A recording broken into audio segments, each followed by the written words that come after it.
سيدنا ونبينا محمدا عبده ورسوله من لا نبي بعده.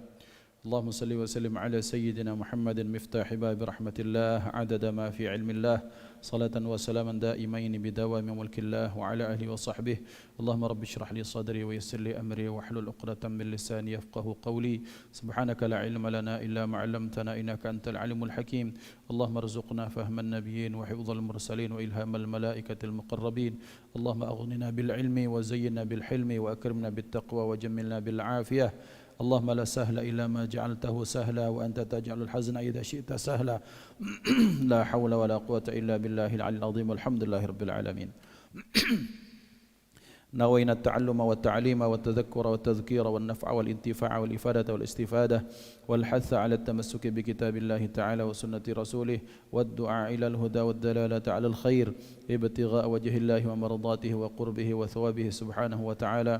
الفاتحة إلى حضرة النبي المصطفى محمد صلى الله عليه وسلم وأزواجه وذريته وأهل بيت الكرام، وإلى مؤلف هذا الكتاب وشارحه وأصولهم وفروعهم، أن الله يرزقنا العلم والعمل ويحفظنا من الزي والزلل، وأن الله يعلي درجة في الجنة ويكثر مثوباتهم ويدل حسناتهم ويحفظنا بجاههم وينفعنا بهم ويعيد علينا من بركاتهم وأسرارهم وأنوارهم وعلومهم ونفحاتهم في الدين والدين والآخرة. بسر الفاتحة. أعوذ بالله من الشيطان الرجيم. بسم الله الرحمن الرحيم. الحمد لله رب العالمين الرحمن الرحيم مالك يوم الدين. إياك نعبد وإياك نستعين اهدنا الصراط المستقيم صراط الذين أنعمت عليهم غير المغضوب عليهم ولا الضالين آمين. Yang saya ta'zimi para guru, para ustadz, para kiai, orang-orang tua kami, para pengampu, pengemban amanah, Mamanda kami, Mamanda Fadla, Bapak dan Ibu dimuliakan Allah, salam ta'zim saya sampaikan kepada guru kita bersama Ustadz Ahmad Qushairi Al-Hafidh LC MH MM. Apa MM? Mandi ke mayat. Ya, berarti kan beliau ahli di bidang itu. Alhamdulillah Bapak dan Ibu dimuliakan Allah, pada pagi hari ini di hari yang penuh kebaikan ini kita dipertemukan Allah dalam satu majelis kebaikan, majelis talabul ilmi. Kita belajar untuk terus sama-sama memperbaiki diri. Mudah-mudahan majelis kita dijadikan majelis yang di situ terdapat Allah letakkan pandangan kasih sayangnya kepada kita. Bahwa dikatakan sebagaimana penduduk bumi melihat langit yang gemerlap dengan bintang, maka penduduk langit pun melihat bumi ini penuh dengan gemerlap cahaya yang dilihat oleh mereka. Ketika ditanyakan apakah itu, maka itu adalah rumah-rumah atau tempat-tempat yang di situ disebutkan nama Allah. Berzikir orang di dalamnya dan mereka belajar talabul ilmi dan berzikir. Artinya mereka menjadikan perkumpulan tersebut sebagai perkumpulan kebaikan. Mudah-mudahan kita terus diistiqomahkan Allah dalam kebaikan seperti ini insyaallah. Salawat dan salam terus terlimpah ruah kepada hadratur Rasul Sayyiduna Maulana Muhammad sallallahu alaihi wa alihi wa sahbihi wasallam beserta keluarga, sahabat, pengikut sekalian. Amin Allahumma amin. Bapak-bapak dimuliakan Allah, kullu am wa antum bi khair, bi munasabati miladir Rasul, dengan munasabah momen di mana hari ini sama-sama kita memperingati hari dilahirkannya baginda yang mulia Nabi Muhammad sallallahu alaihi wa alihi wasallam. Bicara tentang beliau maka tidak ada nilai kecuali nilai kebaikan yang bisa kita ambil dari beliau. Tidak ada satu aspek kehidupan beliau kecuali semuanya menjadi pelajaran yang berharga bagi kita. Karena Rasulullah adalah paket lengkap, paket sempurna, baik sebagai ayah, sebagai orang tua, sebagai teman, sebagai sahabat, wabil khusus sebagai muallim, murabbi dan sebagai nabi dan rasul utusan Allah Subhanahu wa taala. Mudah-mudahan kita dimasukkan dalam barisan beliau sebagai pengikut beliau yang setia, yang berjalan di atas jalan beliau insyaallah. Ikhwan dimuliakan Allah Subhanahu wa taala, bicara tentang miladur Rasul atau Maulidur Rasul, maka kita bicara tentang betapa banyak jasa beliau dalam kehidupan kita dari sebelum kita dilahirkan saat kita dilahirkan, setelah kita dilahirkan, sampai menjelang ajal, sampai setelah meninggal kita, sampai dibangkitkan kita semua kelak. Maka kita amat sangat berpaut dengan kasih sayang Rasulullah sallallahu alaihi wasallam. Ini Ustadz Kusyairi, Ustadz Kucai sebagai salah satu saksi bahwa betapa Maulidur Rasul itu di negara-negara Islam, di negara-negara Arab itu disambut dengan amat sangat luar biasa. Bahkan ada satu kebiasaan orang-orang Arab bahwa dengan caranya masing-masing, misalnya mereka bagi permen, bagi coklat, bagi makanan. Sambil salawat, ini sallallahu alaihi wasallam haqqir Rasul. Ini silakan ambil kue, silakan ambil apa? Untuk apa? Untuk Rasulullah sallallahu alaihi wasallam. Nah, mungkin kalau kita tidak terbiasa makan permen, mungkin kita pacak makan pempek gendum. Ini kita niatkan untuk Rasulullah. Kita traktir makan, kita niatkan untuk Rasulullah. Kalau memang susah, kita kumpul ke duit, adakan acara maulid. Itu sama baik. Intinya seperti itu, bahwa kita nafrahu bimaulidihi. Kita bergembira dengan dilahirkannya beliau yang mulia. Ikhwan yang muliakan Allah, pada pagi hari ini insyaallah kita akan bahas satu pembahasan yang pernah kita bahas tapi saya ingin mengulanginya. Bagian dari tazkiratun nafsi untuk mengingatkan diri saya dan kita semua, bahwa sebagai manusia, paket manusia ini kan tidak disebut sebagai manusia kecuali dia pernah bersalah maupun lupa maupun khilaf. Maka bukanlah manusia kalau dia tidak salah dan khilaf. Maka kita tidak dituntut untuk jadi malaikat karena kita bukan malaikat. Tetapi dituntutnya dari kita bahwa ketika kita bersalah, maka kita segera minta ampun dan bertaubat kepada Allah Subhanahu wa taala. Dan dalam konteks itu kita akan membahas satu maqalah yang dinyatakan dalam kitab Nashihul Ibad, dalam maqalah yang ke-15, Babul Khumasi dinyatakan seperti ini. Bismillahirrahmanirrahim. Qala al-muallifu wasyarihu radhiyallahu ta'ala anhuma wa nafa'ana bi'ulumihi fid dharain. Amin. Su'ila ba'dul hukama ay alladhina jarrabul umura.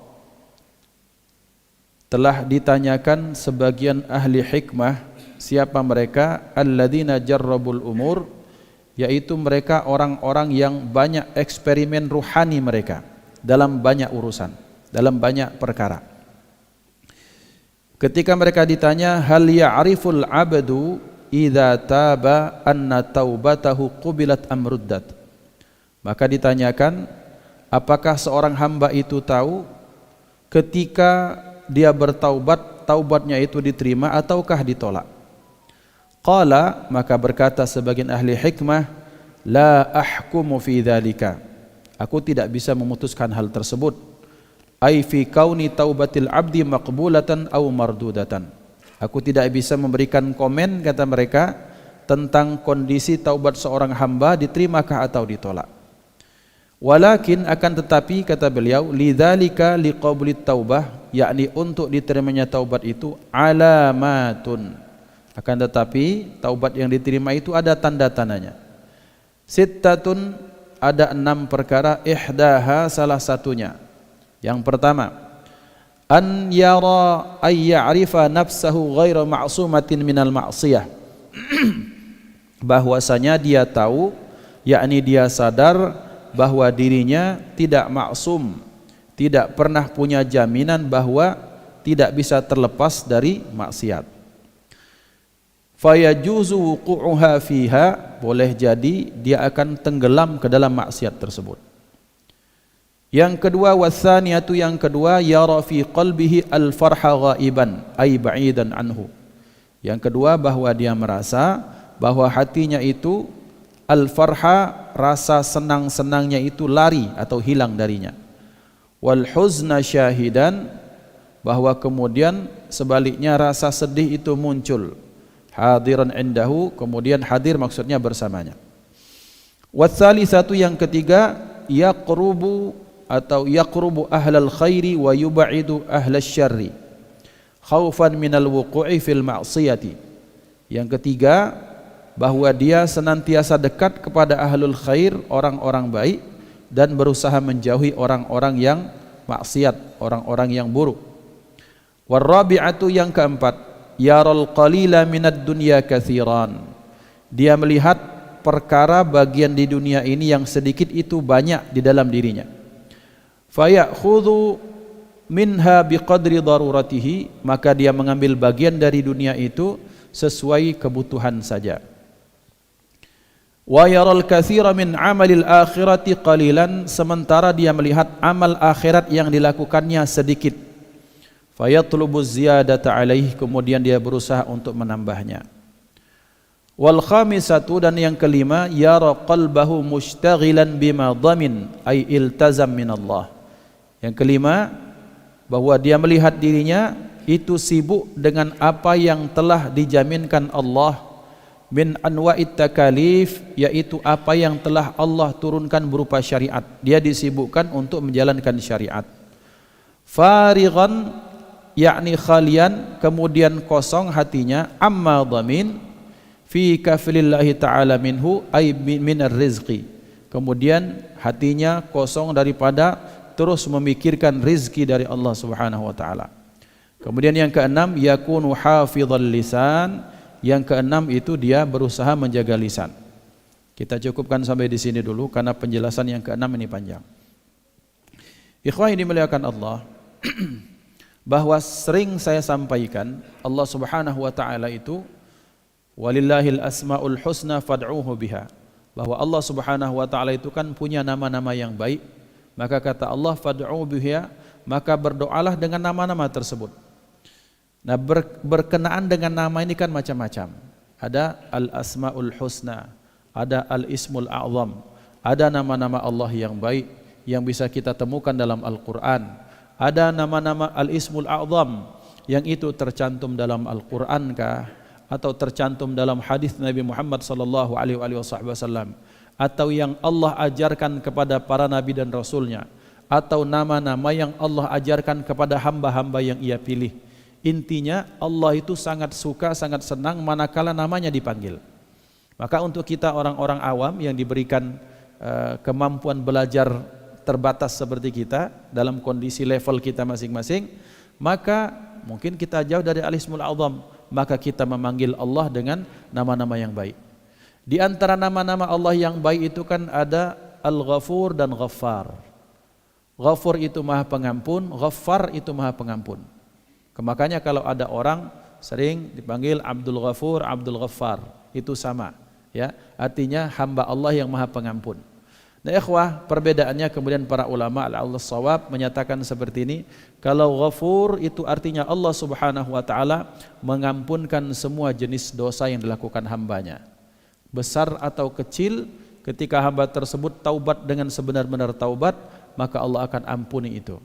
Ghaffar mengacu kepada sifat manusia yang sering salah dan lupa. Artinya Allah ampunannya terus berulang-ulang.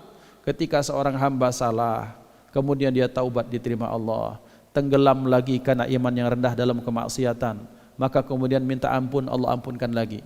Sampai kapan? Sebelum malam yugharghir, sebelum rohnya itu sampai ke tenggorokannya. Maka ikhwan dimuliakan Allah, maka ada seseorang pelaku kemaksiatan bertanya kira-kira, wahai Tuan Guru, ini taubat saya diterimakah atau tidak? Datang kepada ba'dul arifin, ba'dul hukama, kepada ahli hikmah. Ahli hikmah ini sering disampaikan bahwa ahli hikmah ini adalah orang-orang yang jarrabul umur. Mereka yang telah punya experience, pengalaman dalam beberapa pengalaman ruhani. Artinya orang-orang ahlul mukasyafah, orang-orang yang bisa tembus pandang, mata batinnya bersih segala macam. Terkadang kan orang-orang seperti ini dikatakan dalam kitab Ihya Ulumuddin. Kemudian bagi orang yang membaca kitab Tazkiyatun Nafsi Said Hawa, ini kan Said Hawa kan mengambil dari Al-Imam Al-Ghazali dalam Ihya Ulumuddin. Maka dinyatakan dalam kitab Ihya Ulumuddin, bagaimana kondisi kita untuk mengetahui diri kita, level kita yang sebenarnya.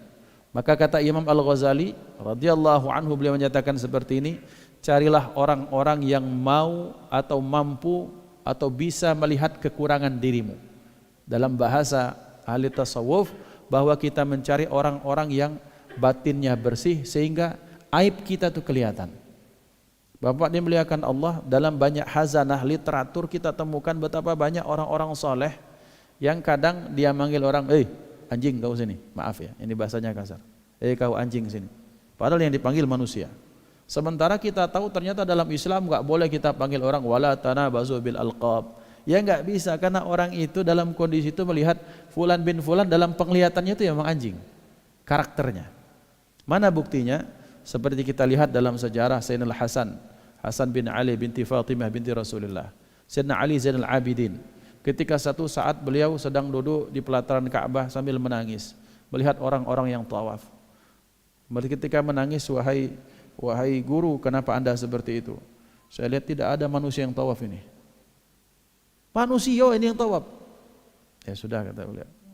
Didoakan, saat itu mukasyafah. Ini muridnya pun langsung menangis karena dilihatnya tidak ada satupun manusia yang tawaf. Manusia tapi dengan karakter yang macam-macam. Ada yang seperti ular, seperti babi, seperti anjing, segala macam. Maka ikhwan dimuliakan Allah, pernah pesan seorang guru kepada kita bahwa ketika kamu pengen melihat, cari orang bukan orang yang memuji dirimu, tapi carilah orang yang memanggilmu dengan karaktermu yang asli. Artinya ketika engkau belum bersih, engkau masih dalam pencarian, maka sini kau, monyet ini. Maaf ya, kasarnya. Tapi ternyata memang kelihatannya kita itu monyet. Ngapo segalanya nak dipolok. Tahu polok bahasa dusun itu tahu beliau. Dipolok tuh segalanya nak diembat. Ya monyet kita injak pisang dimakannya. Kita injak lagi, apakah ditolak? Diambil Pak tangan kanan. Ditolak? Enggak, tangan kiri. Dikasih lagi, masih diambil. Di mana? Pakai kaki kan, pacak jepit kakinya. Ulang 4 tinjuk lagi, ini jepit kanan kiri, diambil lagi. Begitukah kita? Mungkin kita mah itu. Pengen terus minta kebaikan, minta nikmat rezeki, tak pernah merasa cukup. Mungkin kita sama karakternya seperti itu. Nah, ketika berjumpa dengan orang-orang seperti ini, ikhwan banyak. Cuma memang server mungkin kita lagi berbeda dengan beliau. Mungkin gelombang kita masih belum sama dengan beliau, jadi tidak ketemu. Kalaupun ketemu, kadang-kadang orang seperti ini berupaya ngempet mulutnya tuh, nahan-nahan jangan sampai terucap. Maka sebenarnya kalau kita berada ini, kalau kita dekat para ulama, orang-orang khawas ahli ibadah ini, ngeri-ngeri sedap Pak. Tanggung jawab seperti ngajar seperti saya tuh ngeri-ngeri, ngajar di Kutong, ngajar di mana-mana, Masya Allah banyak orang-orang seperti ini. Tapi karena tawaduknya mereka tuh menyimpan, nggak sampai keluar omongan-omongan yang tak bagus. Padahal mungkin dalam penglihatan mereka kita nih ya Masya Allah mungkin bukan manusia. Maka kita berupaya mencari orang-orang seperti ini, tapi bukan yang kau ini cak monyet, bukan. Kita kejengoan Pak. Orang-orang seperti itu batin kita akan merasa ini betul-betul orang yang sedik, orang-orang yang jujur. Tidak muat-muat, pecah-pecah, kasyaf tak kasyaf itu tidak. Memang kelihatan orang-orang seperti ini. Nah, ikhwan dimuliakan Allah, kalau tak ketemu, kata Imam Ghazali, dengan orang-orang seperti ini, karena banyaknya dosa kita, maka berkumpullah dengan siapa? Mintalah nasihat kepada orang-orang yang banyak kenal dengan Al-Quran dan Sunnah dan hikmah secara teori, maksudnya seperti ini. Orang itu kan bisa kelihatan, kau ini kekuranganmu dalam sependek yang aku tahu kekuranganmu ini, kau ini bakhil sekali, karaktermu seperti itu. Bisa. Maka kita mencari teman yang mau menunjukkan kekurangan-kekurangan kita. Cari Pak. Kita jangan cari teman, mana ceramahku tadi bagus tak? Itu basi sudah.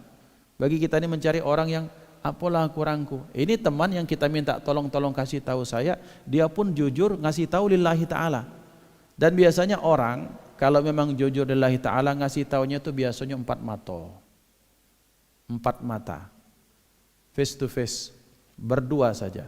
Seperti yang pernah diceritakan bagaimana Al-Imam Asy-Syafi'i radhiyallahu ta'ala anhu ketika melihat muridnya Imam Ahmad bin Hanbal. Satu saat, ini dalam riwayat la'allah shawab, tolong ingatkan saya kalau salah. Pada satu saat Al-Imam Asy-Syafi'i lewat, melihatnya gurunya, muridnya sedang ngajar, Imam Ahmad bin Hanbal. Dilihatnya itu seperti ini kondisinya. Imam Ahmad bin Hanbal itu di bawah pohon, terteduhi dengan bayangan pohon, sementara muridnya itu agak kepanasan.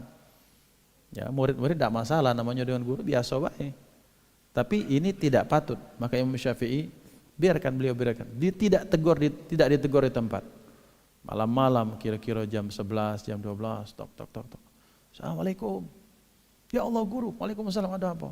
Minta izin, minta maaf. Sengaja dalu-dalu supaya diharapkan tidak ada orang yang tahu.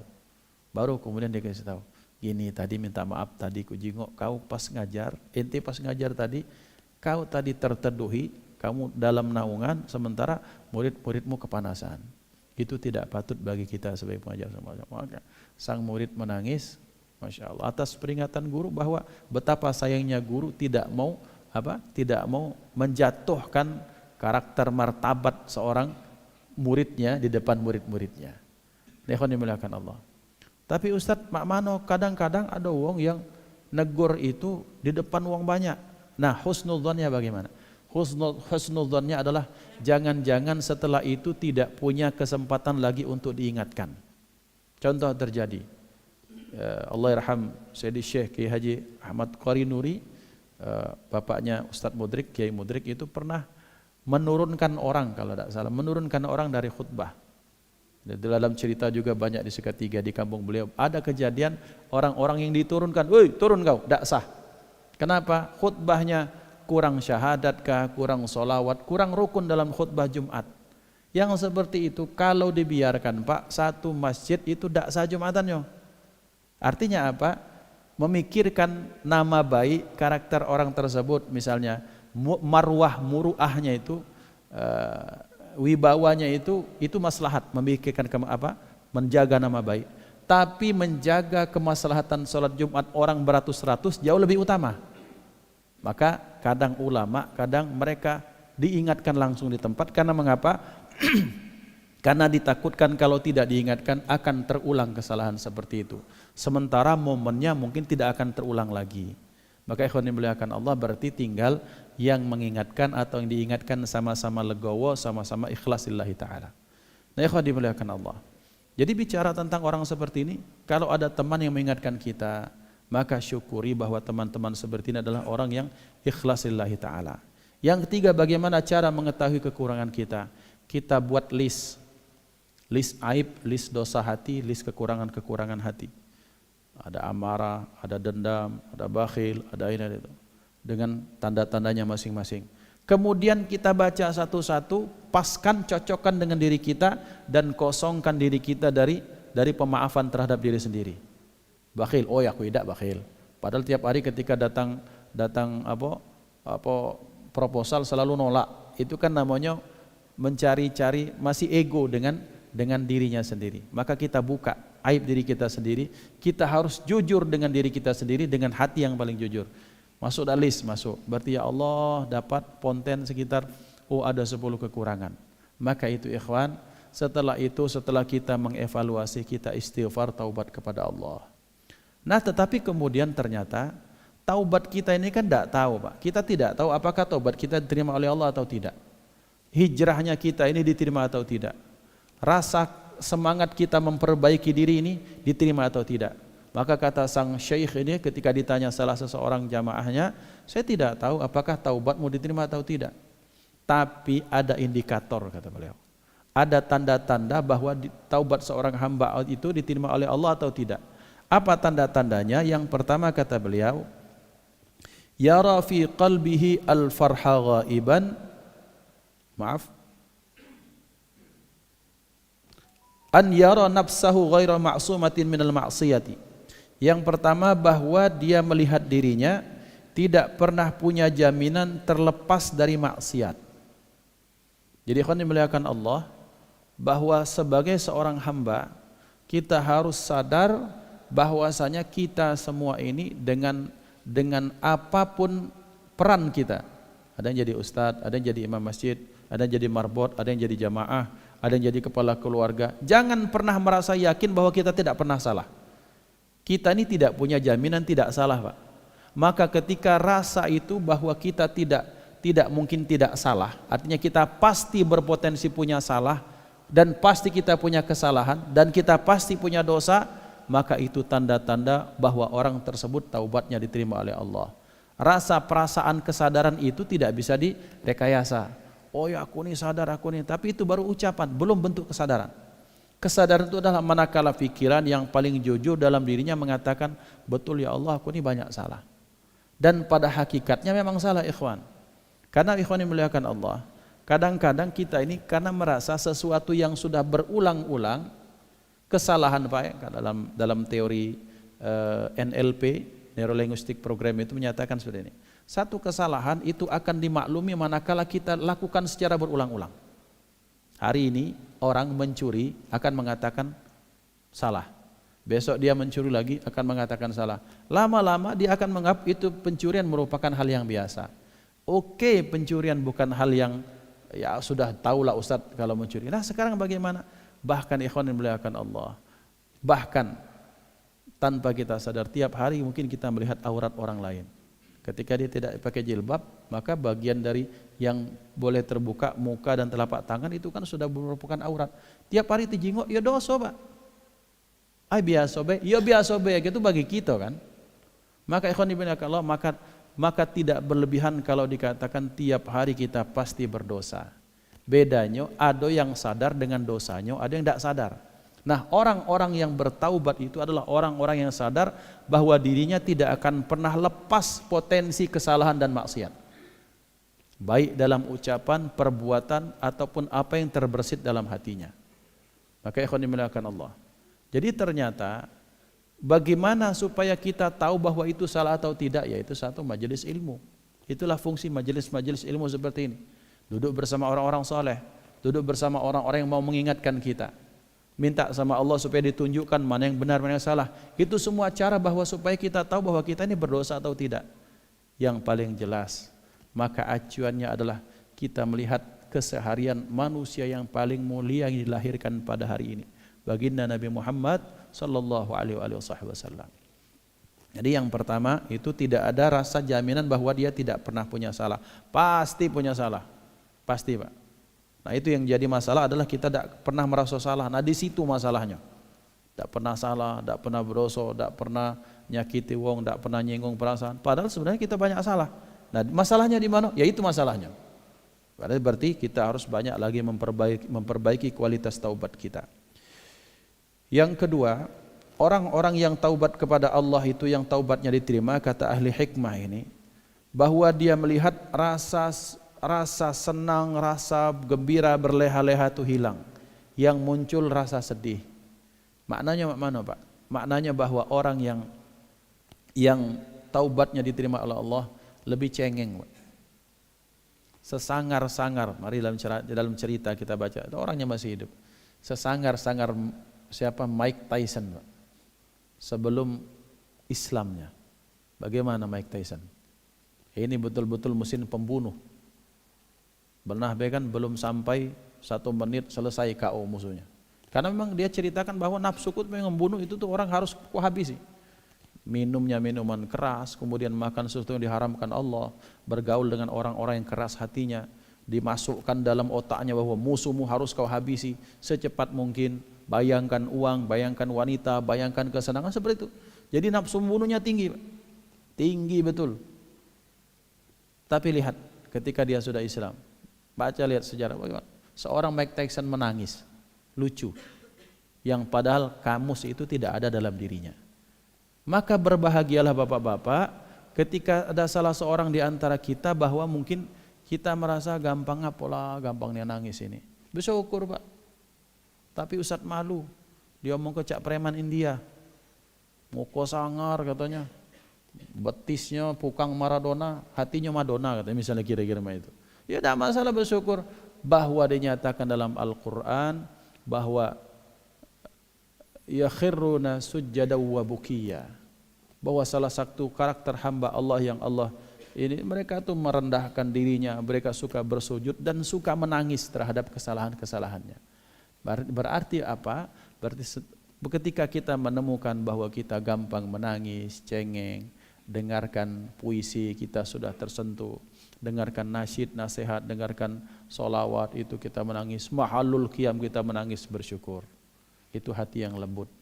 Itu tanda-tanda bahwa orang tersebut taubatnya diterima oleh Allah Subhanahu wa taala. Yang kita takut ini dijuk nasihat masih baca ketawa itu.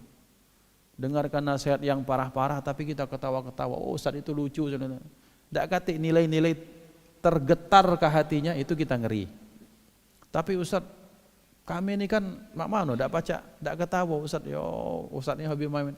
Bukan itu masalahnya. Maksudnya adalah bahwa dalam keseharian kita, boleh jadi sebulan sekali, boleh jadi mungkin seminggu sekali, boleh jadi setiap hari, ada kalanya ketika disebutkan nama kebaikan, nama Allah, nama Rasulullah, berlinang air mata. Ketika diingatkan kita ngantar jenazah, kita melok nangis walaupun bukan keluarga, walaupun bukan teman, tiba-tiba ya Allah. Ngapo? Karena terbayang aku mau itu juga kira-kira.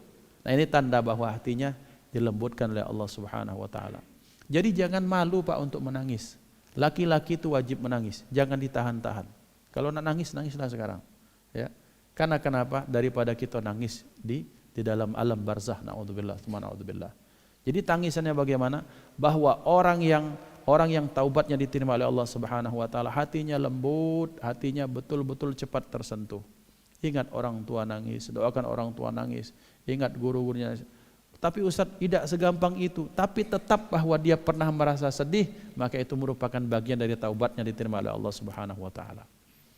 Sayyidina Umar bin Khattab, maka diriwayatkan di ikhwan bahwa dalam riwayat yang sering kita terima, kita dengarkan, kita baca dalam riwayat, betapa para sahabat itu kan gagah-gagahnya minta ampun kalau siang hari, tapi kalau malamnya itu menangis, itu merengek-rengek, merengek pecah budak kecil nak minta duit sama maknya, oh, ya Allah, nah, nangis itu bercucuran air mata.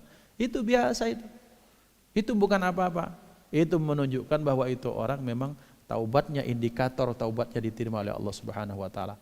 Bersyukur bahwa kalau hati kita sudah dilembutkan oleh Allah, jangan malu.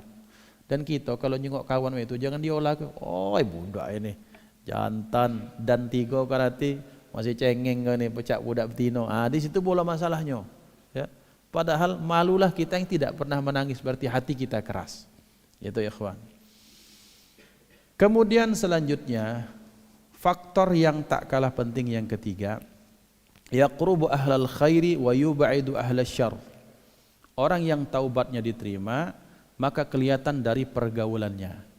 Maka dinyatakan dalam mahfuzat yang diajarkan oleh guru-guru kita bahwa anil mar'i la tasal wasal an qarinihi fa innal qarina bil muqaran yahtadi wa in kana dha syarrin fajannibhu sur'atan wa in kana dha khairin faqarinhu yahtadi. Bahwa terhadap seseorang tidak usah kau tanyakan siapa dia, karaktermu bagaimana, cukup lihat orang di sekelilingnya, kesehariannya bagaimana. Teman-teman duduk kerabat, maksudnya teman akrab, bahasa kita kalau bahasa sekarang circle-nya itu seperti apa. Lihat circle-nya, maka kita akan bisa menilai orang tersebut seperti apa. Kalau dia jahat, kata Imam Syafi'i, kalau temanmu kira-kira potensi menjauhkanmu dari Allah, ya sudah, fajannibhu sur'atan, jauhi dia sesegera mungkin. Tetapi jikalau dia orang baik, kejar dia. Jengok ada kawan tiap hari baca sejuz sehari, ini rapat Pak, merapat ke orang seperti ini. Karena kenapa? Berarti ada nilai kebaikan yang bisa diambil. Karena kenapa? Sebagaimana keburukan itu menular, maka kebaikan itu pun akan menular. Maka kita ingin melihat fulan bin fulan, tidak usahlah tahu Ustaz Kusyairi itu gimana orangnya. Lihat teman-temannya, ahli Al-Quran, orang saleh segala macam. Maka akan ketahuan bahwa beliau adalah orang-orang sesuai dengan yang di sekitarnya. Pun kalau ingin melihat temannya, lihat Ustaz Kusyairi. Ya, setiap foto salam 4 jari, berarti teman-temannya juga sama seperti itu. Ya, siap-siap berarti tutup pintu sama orang rumah. Ya, jadi ikhwan dimuliakan Allah, bahwa ternyata persekitaran itu akan mempengaruhi bahwa orang itu diterima taubatnya atau tidak. Kelihatan kok dari pergaulannya dulunya, pergaulan yang masya Allah, tabarakallah, naudzubillah, semua naudzubillah, bahwa tiap hari nyekek botol. Bukan botol hoya Pak, botol setua itu nih. Ya. Dicekek, mabuk. Baca saudara-saudara kita ini dikatakan kalau saudara kita, teman-teman kita orang Papua, kalau dia berduit, tiduknya tidak di rumah, tiduknya dalam got. Di jalan. Kalau tanda dia di rumah berarti dia sedang buntu, ketik duit. Jadi kalau ada duit mabuk sampai dia tidak tahu tidur di mana, tidur di got, di pinggir jalan segala macam. Tapi setelah itu ketika dia berhijrah, maka teman-temannya sudah ahli masjid, ahli zikir, ahli majelis, masya Allah. Maka yang seperti ini itu tanda indikator taubatnya diterima oleh Allah. Maka perbaiki, kalau ingin kita memperbaiki diri bertaubat, maka perbaiki pergaulan. Kenal dengan teman yang lama boleh, Tapi kalau terlalu akrab, maka ditakutkan kita akan takut akan kembali pada lubang kemaksiatan yang sama. Na'udzubillah, tsumma na'udzubillah. Kemudian yang keempat, yaral qalila minad dunya katsiran wa yaral katsira min amil akhirati qalilan. Yang keempat yang tak kalah penting, orang yang taubatnya diterima oleh Allah Subhanahu wa taala atau tidak, kelihatan dari sudut pandangnya terhadap dunia dan sudut pandangnya terhadap amal akhirat. Banyak cerita teman-teman yang hijrah ikhwan, orang-orang kota besar ini. Palembang tidak tahu lah masuk besar atau belum. Yang jelas setelah mulai macet. Berarti itu tanda-tanda kota besar. Dulunya Ustaz, saya ini tidak tahu Ustaz, duit 20 juta sebulan tuh kemana, 50 juta sebulan tuh ngelebang baik Ustaz. Ada tender ini tadi itu. Ya maaf Ustaz, malu ceritakannya gitu. Intinya tidak jadi barang. Tapi sekarang setelah saya tinggalkan semua itu pekerjaan. Bahkan 50.000 sehari itu sudah banyak bagi aku Ustaz. Bersyukurin sama Allah. Zaman dulu sehari menghabiskan 5 juta itu biasa Ustaz. Tapi hati ini gelisah. Kemudian was-was terus, tidak baca tidur, segala macam. Amarah terus, emosi sama orang rumah. Anak-anak sisip dikit, membasuh kita, ditempeleng. Tapi sekarang ya Allah dikasih 1 juta, 2 juta sebulan Ustaz, rasanya biasa baik, tenang-tenang baik. Ini kami pernah dengar dari teman-teman yang hijrah, Masya Allah. Itu berarti dia sudah menganggap yang sedikit dari dunia itu sudah banyak. Sementara sebaliknya, ketika dia melihat bahwa amal ini yang sudah dia lakukan sangat banyak, ini dia merasa bahwa belum punya apa-apa untuk dipersembahkan depan Allah Subhanahu wa taala. Nah, ini orang tanda taubatnya diterima oleh Allah Subhanahu wa taala. Menarik ikhwan, bahwa ternyata bandingkan atau kita bisa lihat dengan di sekeliling kita atau bahkan diri kita sendiri yang pernah mungkin terjebak dalam lemahnya iman saat itu. Maka kita akan temukan ada orang-orang dulunya kok rasa uangnya banyak, tapi rasanya gelisah terus. Sekarang ketika tinggalkan pekerjaan lama, masuk kepada dunia baru dalam kondisi yang baru. Sedikit dalam pandangan orang banyak, tapi bagi dirinya dia merasa cukup. Hadza huwa taubatuhu maqbulah. Ini taubatnya diterima oleh Allah Subhanahu wa taala insyaallah. Kemudian dia melihat bahwa amalnya tidak pernah merasa banyak. Sebelumnya itu di absen itu tidak pernah ketemu orang dengan dia. Ketemunya setahun 2 kali. Dan biasanya itu duduk paling depan, takbirannya paling kencang. Nah, ini kalau orang takbiran paling kencang itu jangan-jangan takbirannya cuma 2 kali dalam setahun. Ya. Jangan ditawakan kita ini yang nawa wong. Iya. Artinya dia tuh cuma sholatnya itu sholat id ya Pak. Ada yang bisa itu ada. Maka saat itu dia merasa, Tuhan tuh maha penyayang katanya. Tuhan tuh maha baik. Untung aku gak semayang. Itu berarti kan bahwa dia merasa bahwa amalnya masih banyak. Tapi ketika dia hijrah, ya Allah malu dengan kawan-kawan sekitar. Ya Allah rasa dakati amalku ini, ya Allah apa yang pacak kau persembahkan. Nah, ini perasaan seperti ini, itu menunjukkan taubatnya diterima oleh Allah insyaAllah. Kemudian yang keempat, yang kelima, bahwa orang tersebut dia tidak disibukkan otaknya, fikirannya dengan apa yang bima dhamina minallah. Jadi dengan apa yang Allah turunkan berupa takalif. Jadi ketika terhadap urusan-urusan syariat, dia ini sibuk terus terhadap urusan syariat. Maksudnya apa? Maksudnya apa yang belum kugawi ke? Orang taubat itu Pak biasanya pikirannya utang terus Pak. Utang apa? Utang semayang. Kan banyak syariat-syariat yang dia tinggalkan selama dia sedang dalam kondisi meninggalkan Allah saat itu. Sedang iman sedang rendah, masuk ke dalam kubangan maksiat. Kan banyak kewajiban-kewajiban yang ditinggalkan. Biasanya orang yang taubat diterima oleh Allah itu biasanya dia akan merasa, mak mano sholatku kemarin Ustaz segala macam. Nah, dia sudah merasa takut dengan apa yang syariat yang ditinggalkan, dan dia juga terus berpikir mak mano supaya syariat hukum-hukum yang Allah turunkan berupa kewajiban-kewajiban bisa dia laksanakan. Maka ikhwan, kalau kita ketemu dengan orang-orang seperti ini, jangan ngomong ke kau ini so alimnya, nah jangan. Justru sampaikan motivasi dirinya. Merasa dia banyak utang, bayar. Mak mano qadha. Setelah itu gantikan dengan sedekah, gantikan terus seperti ini. Kita ikut memotivasi dan mendukung taubatnya. bukan didemotivasi, bukan. Lalu masuk masjid, oi lur, tumben ke masjid. Nah yang seperti ini ikhwan, kata-kata tumben ini, kata yang nak masuk masjid, ya sudahlah sama itu, sekalian be aku keubangan lumpur sekalian. Dak pernah masuk masjid gara-gara kata-kata tumben tadi. Nah, ikhwan dimuliakan Allah, kita berhati-hati. Melihat teman kita katakan ahlan wa sahlan. Payu dia turi. Mano, aku adu sewet segala macam. Nah, itu kan lemak. Ini lingkungan yang mendukung. Sebaliknya, kalau tadi dia disibukkan dengan apa hutang syariat yang belum aku lakukan, sementara dia sudah tak memikirkan rezeki. Bukan tak galak nyari rezeki, bukan. Karena dia sudah yakin dalam dirinya bahwa rezeki itu adalah sesuatu yang telah dijamin oleh Allah. Tinggal kita jemput bayar rezeki. Bukan nyari, ikhwan. Nyari itu kan berarti sesuatu itu belum ada. Sekarang tinggal kita jemput baik. Maka pada satu saat Sayyidina Umar bin Khattab ditanya, "Wahai Umar, tiap hari kau minta ya Allah berikan berkah rezeki, berikan berkah rezeki. Ngapa nak minta berkah?" Kata beliau, rezekinya lah ada. Tinggal manfaat dari rezekinya ada apa tidak?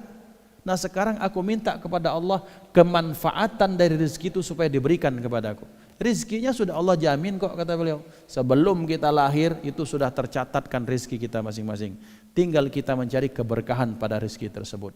Maka orang-orang yang taubatnya diterima oleh Allah Subhanahu wa taala, hutangnya yang difikirkan hutang tentang hutang hukum Islam, hukum akhirat, sementara tentang dunia dia sudah easy going bela, ya, nothing tulus. Yang keenam, orang yang taubatnya diterima Allah, hafizul lisan, yakunu hafizul lisan, bahwa dia terus menjaga lisannya. Ini yang susah, ya. Karena lisan ini kan mau tak mau kita ini kan bicara setiap hari. Maka orang-orang yang taubatnya diterima oleh Allah Subhanahu wa taala, indikatornya ada perbaikan pada aspek apa yang dia ucapkan. Dulu kalau zaman dahulu ngomong-ngomong seluruh isi Ragunan itu biasa, ya, isi marga satwa itu diucap ke galo, isi sewet muncul galo kalau dia marah. Tapi sekarang apa tuh tahu isi sewet itu yang setua itu maksudnya itu. Tetapi setelah dia itu makanya dia berhati-hati, dia tidak gampang mencerca, tidak gampang menghina, tidak gampang namimah, memfitnah, dan paling keseharian paling kerasa ucapannya tidak pernah mengeluarkan kata-kata kotor. Maka orang-orang yang taubatnya diterima Allah ada perbaikan dari aspek lisannya.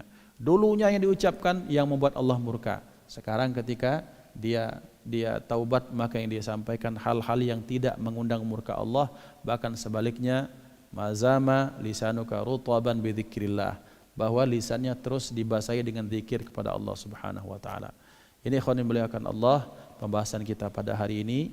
Mudah-mudahan manfaat, mudah-mudahan taubat kita semuanya diterima oleh Allah Subhanahu wa taala.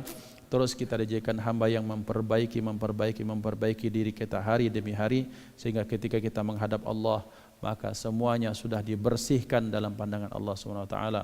Hadanallahu ikum ajma'in, usikum wa nafsi bitaqwallah. Mohon maaf atas kesalahan, kepada Allah kita mohon ampun. Kullu am wa antum bi khair. Dengan munasabah dengan peringatan Maulidur Rasul pada hari ini, mudah-mudahan semangat kita terus semakin membuncah, membaik untuk menjadi pribadi yang lebih baik lagi dengan berkah Nabi Muhammad sallallahu alaihi wasallam. Mari kita tutup dengan kafaratul majlis. Subhanallah wa bihamdihi, subhanakallahumma bihamdika, asyhadu an la ilaha illa anta, astaghfiruka wa atubu ilaik. Wassalamualaikum warahmatullahi wabarakatuh.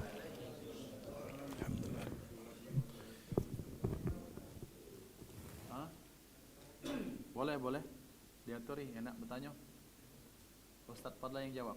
Fadal, doktor. Diatori.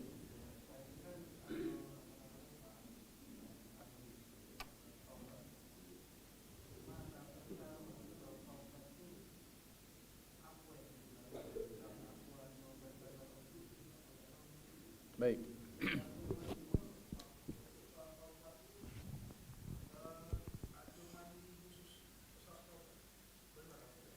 Nah, baik. Kita nak nambah, ayo.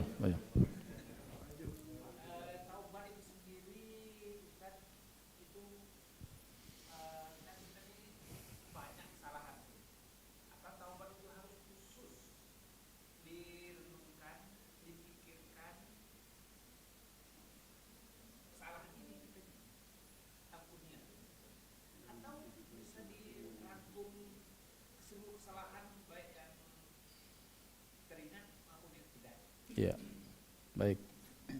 Jadi tata cara taubat ya, Pak Dokter. Memang ada dikenal sebagai sholat taubat, bahkan disebut sebagai mandi taubat. Memang ada. Mandi taubat ini artinya kita melaksanakan mandi besar, niatnya bagian dari bentuk taubat kita kepada Allah. Ini kan termasuk mandi yang disunnahkan, ya, terhadap orang yang berharap bahwa dengan mandi tersebut mungkin pernah ada najis yang tak dibersihkan atau najis ma'nawi yang tak kelihatan, itu Allah bersihkan melalui air yang memang kita niatkan untuk taubat tersebut. Hukumnya sunnah mandi taubat, ya, karena sebagai sebagai perlambangan taubat kita yang serius kepada Allah. Yang kedua, memang Al-Quran itu menyatakan bahwa air itu memang mempunyai berkah, bahwa kami turunkan air itu liyutahhirakum bih, supaya kamu disucikan oleh Allah SWT. Bentuk suci ini salah satunya ketika seorang mandi taubat, maka itu bukan upaya bagian dari taubat. Itu satu. Kemudian bagaimana sholat taubat, apakah ada waktu khusus? Tidak ada. Tapi tentunya bahwa sholat sunnah ketika yang sifatnya seperti itu, maka lebih diutamakan dilakukan pada malam hari atau sepertiga malam, dikaitkan dengan salah satu hadis Rasulullah sallallahu alaihi wasallam. Sesungguhnya setiap malam Allah menurunkan malaikatnya.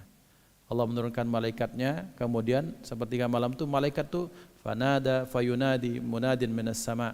Maka kemudian memanggillah malaikat penyeru tersebut, fahal min mustaghfirin fa'aghfiralah, fahal min taibin fa'atubalah, bahwa adakah ada orang yang mau istighfar kepada Allah maka aku ampuni, kata Allah. Maksudnya malaikat itu menyampaikan perkataan Allah. Kemudian adakah yang mau bertaubat maka aku terima taubatnya. Adakah fahal min sa'ilin fa'ujibalah, ada orang punya hajat aku akan kabulkan hajatnya, kata Allah SWT. Ini artinya apa? Artinya bahwa ternyata taubat itu memang lebih diutamakan dilaksanakan di sepertiga malam, bagian rangkaian tahajud. Supaya apa? Untuk malam itu Pak memang beda berkahnya. Memang malam itu beda berkahnya, maksudnya sepertiga malam sampai akhir itu kan menimbulkan dampak kejiwaan yang luar biasa. Ya, bagi ahli maksiat maka malam merupakan momen yang tepat, tapi bagi orang yang pengen dekat kepada Allah maka malam merupakan saat yang paling tepat untuk menambah perasaan luar biasa. Apakah ada bacaan-bacaan khusus?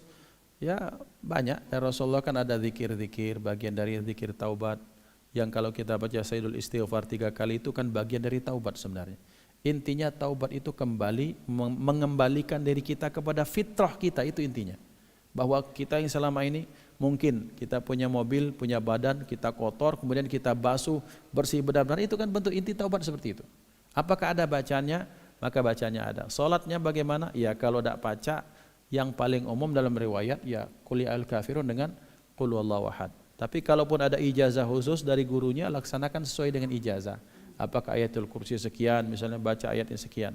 Tapi kalau tidak ada, berlakulah keumuman ayat la yukallifullahu nafsan illa wus'aha. Mana yang kita baca, kita laksanakan. Inti dari taubat hati. Taubat itu yang pertama an-nadamah. An-nadamah itu artinya menyesal dengan perbuatan. Perbuatan yang mana? Pertanyaan berikutnya. Perbuatan yang mana, Be? Perbuatan yang mana, Be, itu maksudnya kita merasa kita berdosa, tapi kan dari sekian banyak itu kan ada big 10, big 5-nya. Ada ranking 3, ranking 5 dosa yang besar yang kita lakukan itu ada. Maka fokus kita di situ untuk menghadirkan rasa penyesalan, ya enggak apa-apa. Karena kita merasa bahwa itu bagian dari kesalahan yang luar biasa. Tapi ingat ikhwan, ini taubat yang kaitan dengan diri sendiri loh ya. Kalau kita pengen taubat yang berkaitan dengan hak-hak anak Adam, tunaikan dulu. Oh ya Allah, aku minta maaf ya Allah, punya utang 1 miliar dengan orang itu. Bayar dulu Jo. Tak pacak taubatmu tak terima. Ya. Jadi harus realistis lah kita. Pengen taubat ya betul. Merasa sudah taubat tapi utang belum dibayar. Merasa taubat terhadap orang yang digibahi belum minta maaf, belum pacak. Kaget di akhirat selesai. Ini ada dulu pernah satu pertanyaan ke kami. Ustadz, bagaimana ada orang yang dia korupsi, terus dia taubat kepada Allah, maka tidak pacak mah itu. Dia harus punya uang sejumlah yang dikorupsikan, serahkan pada negara. Begitu, minta maaf lemak nih kan kata Allah. Ya harus sesuai, realistis. Karena kenapa? Ketika dia korupsi, betapa banyak hak-hak orang yang harus mendapatkan uang itu, kemudian dia makan. Nah caranya kembalikan kepada negara. Kalau tidak bisa, maka berikan kepada orang-orang sosial, fasilitas-fasilitas umum, kepada jompo, pada anak yatim seperti itu. Jadi jelas bahwa taubat itu harus dengan kaitan diri sendiri dulu kepada Allah. Misalnya kalau mabuk-mabukan kan kaitan dengan orang lain biasanya ya. Walaupun tetap ada sebenarnya. Tapi secara umum misalnya dibandingkan dengan minum-minuman keras, dengan menghibah orang lain itu kan beda. Karena menghibah orang lain ada objek orang lain yang kita kaitkan di situ. Minta maaf dulu baru minta taubat kepada Allah. An-nadamah, menyesal. Kemudian yang kedua, berupaya menggantikan apa yang buruk-buruk itu digantikan dengan yang baik. Kalau dulunya hari-harinya tuh dipakai seperti tadi, kumpul dengan ahli maksiat, sekarang gantikan dengan dengan pergaulan circle yang baik. Artinya yang buruk-buruk itu gantikan dengan yang baik, maka insya Allah Allah akan hapuskan itu semua. Kemudian berikutnya, jangan pernah merasa bahwa taubat kita pasti diterima. Jangan pede gini, Bang. Kita tetap harus ada rumus H2C, harap-harap cemas. Kita berharap bahwa taubat kita diterima, cemas bahwa taubat kita tidak diterima Allah. Itu tetap harus ada supaya seimbang pola pikiran kita. Kadang merasa kepedean yang berlebihan, taubatku diterima. Sehingga dengan merasa taubat diterima, dia merasa bahwa dia tidak melakukan kesalahan. Ikhwan, seperti pada bab awal tadi, bahwa kita tidak pernah maksum di depan Allah Subhanahu wa taala. Pasti kita akan tergoda untuk melakukan kesalahan yang sama. Dan disitulah mengapa perasaan harap-harap cemas itu harus ada. Al-khaufu war-roja. Ya ikhwan, contoh. Ketika kita misalnya kita punya kreasi batik di tubuh kita ya. Kreasi batik itu bertato. Ya haram ini Pak. Haram dalam Islam. Lah tahu hukumnya haram masih itu haram. Atau tapi zaman dulu dia ustaz tapi aku sudah perbaiki dihilangkan tidak baca. Maka tolong kalau menpacak ditutup. Itu satu. Yang kedua, kebiasaan kita kan seperti ini misalnya. Merasa bahwa dengan dosa itu bangga, na'udzubillah. Walaupun pernah dilakukan berapa tahun yang lalu. Sering saya sampaikan, ada orang ngakunya hijrah. Ketemu sama anak-anak, kau nih baru lem aibon bela mabuk. Aku dulu 5 kerat tak mabuk-mabuk. Bangga dengan kehebatan dia ketika menjadi seorang pendosa. Belum taubat ikhwan. Orang yang taubat itu berupaya semua dosanya itu jangan sampai terbuka. Karena mengapa? Karena Allah sudah menutupi dosanya, dia dengan bangga membuka aibnya sendiri. Na'udzubillah, Allah tidak suka dengan orang seperti ini. Jadi kalau sekalinya hijrah, sekalinya taubat, tutup rapat-rapat, bahkan jangan sampai istri kita pun tahu.